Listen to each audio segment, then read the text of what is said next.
Welcome to TSC Talks Weekly Update. Thank you so much for tuning in. I'm standing here getting myself psyched up to come on the live and talk to you about our podcast. Yeah, couldn't find a hairbrush. Looked all over. My daughter's. I don't know what happens to the hairbrushes, but I have one for a long time, and then I can't find it, and yeah, it's really a luxury problem. Anyways. Up on the podcast currently is Allison Chapman of Health Choice for Action in Massachusetts. She talks about vaccine safety and parental rights. We cover issues related to exemption. So when a person has a medical reason for not having a vaccine, um, they can get a medical exemption, which is getting harder to get, and religious exemption. So we talk about that. We talk about her story related to her own offspring having significant injuries, and it being, there's a certain subset of the population who does have a vaccine injury, and that is kind of the focus of our conversation. We're not there to say vaccines are bad, don't take them, just this particular issue. So I learned a lot from it. I hope you do, and keep an open mind. Previous to Allison was Chiara Juster, another fabulous podcast. She's a rock star. She's a social justice advocate. Uh, she is the lead counsel for Richard DeLisi. I believe I spoke about that. He's the longest serving nonviolent cannabis offender since 1988, and she's working to get him out before 2022. Really powerful piece of advocacy there. She also works with Oaksterdam University. She does High Tea Tuesdays, which is a podcast on their Instagram channel. Just great episode. We go all over the place there. We do talk a lot about talking to your children about cannabis use. Thought that was, popped out as a really, really interesting little tidbit. And coming up next on the podcast, we have Green Nurse Carey Lee from Iowa. And we talk about cannabis use with mental health and her journey from, a kind of a different life in mortgage banking and waking up to wanting to really be focused on family and try something different, jumped into, a nursing career, and then ended up in cannabis nursing. So that's a good one coming up. And I want to talk to you a little bit about Chris Chambers. He was on last week, and since today is Veterans Day, happy Veterans Day, and thank you to all you veterans out there that have served our country. Anyways, Chris, he is just passionate about helping other vets, particularly with mental health issues due to his, he's just been through so much. And I love talking to him. He has a million stories. He's just full of personality. And he started this Mission Gone Fishing. That's going to be a show on the US Weed channel. I don't know exactly when it's starting. He's working with Shane Dewell. And his goal is to cut back the number of veteran suicides and really end active duty. It's a huge problem. People have, depression, PTSD, TBIs. And what the idea is, they have these boats. They'll go out into the ocean and dump their problems as they go along into the ocean, and come back feeling compassionate and supported. It'll be a community event with multiple, a lot of people being involved and going on the expedition. So it just sounds really kind of unique and awesome. So Chris Chambers, thanks to you for coming on last week and sharing that with us. I probably should have had you on this week, but I didn't think about that. So anyways, it is what it is. And Mission Gone Fishing. And that is all of my announcements. We are possibly having a special guest. However, I'm going to just keep talking. I will talk a little bit about our virtual market that we are hosting. So that's coming up, running between, right after Thanksgiving. So the Saturday after Thanksgiving through Christmas Eve. That's what we think.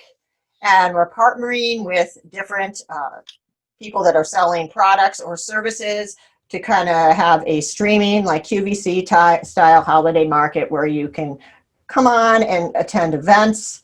that will be, educational. Some of the guests will give educational components. We'll have panels, and we'll also be running some kind of a recorded segment with each of our little story about our own business and why we're there selling products at the market. So if you're interested in joining in this, we're still looking for other partners to collaborate with. Reach out to Lisa or myself. You can email admin@TSC Talks. So that is our virtual holiday market. And yeah, I don't see anybody showing up yet. So hopefully somebody will, because I'm not sure I can talk for another 10 minutes. I mean, I can, but I don't think anybody really is that interested in hearing me talk for another 10 minutes about just this and that. I will tell you, I've been doing the Wim Hof method, something I didn't think that I would, I don't know why I started doing it. Oh, here comes Lisa, so she can join in this conversation or start another one. Anyways, Wim Hof talks about cold therapy and breathing exercises. He's like this crazy, not crazy, intense guy from the Netherlands. Hey. Hey. How are you? I'm just wonderful. How are you? I'm good. Thanks. Good. I'm just finishing my cold showers? Yeah. Yeah. So anyways, something I didn't think that I would ever do. My ex-husband did it all the time, and I used to make fun of him, like, what the heck are you doing? You're crazy. Turns out he wasn't. It's been really interesting. So, something that someone could try if you want to. It takes a certain like crazy mentality, I suppose, which suits me. So, do you want to say what it does? Because I've actually had people ask me why you're taking cold showers. Well, it definitely helps with inflammation, your immune system. It has the potential to kind of reset your thermal regulation. And I guess already I've noticed, I don't get out and I'm not freezing. Just feeling more energized, I guess. Mm-hmm. Overall, right after the shower. Yes. It's almost like a little buzz, but you are awake. I'm thinking that's true. Yeah. Mm-hmm. So there's a lot of science behind it. He's been studied quite significantly, like while he was doing these ice baths and stuff, checking all the, whatever the aspects of his body temperature and all that to get the science on it. So there's I guess monks somewhere do the breathing exercises. I don't know, Peru or something, and I guess there's other places where it's used, and then let me just check my messages to make sure. Yeah, I'd be good with the breathing exercises, but starting my day with a cold shower sounds torturous. Yeah, it's hard when I first wake up to think about it, but I don't know. And the breathing's cool. It's like you hyperventilate basically, and then you hold your breath. I know, right? I'm whacked. All right, that's not the kind of breathing I don't mind, but well, it's not. I'm making it sound really, really funny. It is kind of funny, but it's like I know. Like if you jump into cold water. Yeah. But, you just sit at your desk and do the breathing exercises. You breathe in like 40 times, out, regular kind of, but you really don't want to exhale all the way. And then you hold your breath, and it's not like you go, ooh. You just kind of let it out and you sit there, and you can go a long time, because it's like that's another part of his program and the science behind it. I don't know. I can't think of why it's good, but it's good. We hope. Yeah, exactly. And I just want to add how grateful we are to Chris Chambers and all of the veterans. Yes, I did mention him. Yeah, I heard you. And Chris's story touched me incredibly deeply. So, and the work he is doing right now is, he's an angel here on earth. Oh yeah. I just felt that. Yeah, I know. He was just texting me right before we came on, and, he has just, so many stories, and just always positive for, Mm-hmm. So yeah, I really have appreciated his perspective too on just what he went through with the VA, and coming out on being just kind of just a guinea pig almost, trying to. Yeah. So he's really he is really and truly that person who, so cliche, but turns lemons into lemonade. Dear God, he had nothing but bad experiences, but he's managed to come out of it and, do wonderful things. So hopefully, many of our veterans are like that. Yeah, definitely. Yeah, I think I don't know. There's so many stories, and it's something that should be talked about. I think that the weight of it. Right. Yeah. I love your background. Thank you. I actually took this picture. Yeah. Road. It looks really natural. We're both kind of in different. That's what I said. I'll be in the woods. Different woods. Yeah, I wish I had a bottle of Forest Bathing with the label on it to hold up. Are we allowed to do that? Who's going to stop us? Oh, will we get banned? Maybe. Who knows? Yeah. I don't know if I can get it so that it's not in my, there, like that. Yeah, that's it. And we were hoping Mike would join us, and we will catch him soon to give us. It's very pretty. It's gorgeous. Yeah. Yeah. So come to the holiday fair and you can buy some. Right. Yeah. I talked a little bit about that. Do you want to? Oh, and just the email is admin@tsctalks.com. Oh, okay. I don't know what I said. You said really close. You just forgot the .com. I'm sure people could have figured that out anyway, but yeah, or go to our website, which is tsctalks.com. Again, not hard. Probably can be figured out. Yeah, totally. And I just noticed that it says on here that they're sorry we're having trouble playing this video, but so maybe nobody's watching us. No, Jamie is. Yeah, and no, I still have it on my phone, which is where I started watching, and it looks like it is still going. Oh, good. Okay. Right? No? Yeah. Yeah, sure. Hey, Mike. Hi, Mike. Yay, you're Hey, how you guys doing? Good. How are you? Oh, just great, just great. Yeah, well, thanks for being on. This is Mike Robinson. He is founder of Global Cannabinoid Research Center, as well as the founder, I don't know whether you call yourself founder of Genevieve's Carousel Challenge, nonprofit. I'm the founder of a lot. I mean, just I know. Different entities. How long do we have? Yep. Yeah, but I wanted to have you talk about the publications that you've launched recently, if you can. Sure. We've recently dubbed it GCRC Publications, naming it after the Global Cannabinoid Research Center's acronym, GCRC. But that's a temporary name. We've got something much bigger planned. There's multiple different online magazines or news blogs, from Recovery Life Today to My Opioid Exit. We've got Cannabis Healed Me. It just keeps going on down the line. We ran into a problem, Jill, when it came to doing press releases on cannabis and cannabinoid medicine. And I think you were part of that. Yeah. Yeah, they got really picky or really restrictive. Really restrictive, and we found that that in general, when we go out to release news on cannabis medicine, it's got to be in the format of a press release. It's got to go through certain channels with certain entities that charge quite a bit, or it ends up sort of on the back burner.